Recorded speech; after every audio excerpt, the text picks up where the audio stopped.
Hello everyone, today I'll be showcasing the Fluctus, which is an arch-throwing energy weapon that sends out large waves of energy that can travel up to 55 meters and most importantly, have infinite punch through, which makes it really nice with dealing with crowds of enemies.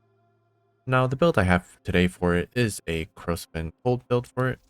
Now the mods on the weapon are primary beta line barrels for damage, prime deal rounds for multi-shot, critical focus for crit chance and crit damage when aiming. This is mostly taken for the crit damage. Hollow bolts for critical damage, charged bullets, electrified barrel, and contamination casing will all mix to give corrosive and a bit of stage chance, and the final mod here is hypothermic shell, which will increase cold and give a nice bit of status chance.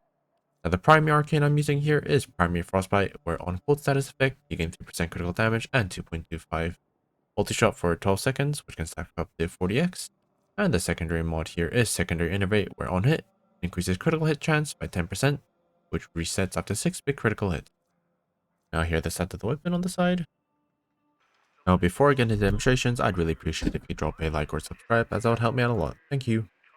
Now the enemies I'll be testing against is the usual 20 corrupted heavy gunners with the steel path modifier on at enemy level 160.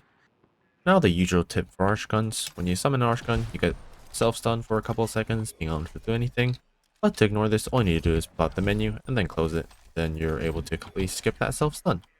Now for the actual demo, all you need to do is aim at the enemies and fire away. And as you can see, it gives some pretty good damage, and infinite punch through means that you can deal with whole crowds of enemies really easily. Just a very solid weapon. And as I mentioned before, this weapon does have infinite punch through, which means that you can just shoot to the ground like this and still hit enemies without any problem at all. Now just one more time against enemies. Yeah, I mean, pretty easy weapon to use. Infinite punch through, while projectile means that it can easily deal with crowds of enemies. And yeah, that's about it for the video. Hope you enjoyed. Try the weapon yourself, as it's very solid. Thanks for watching and goodbye.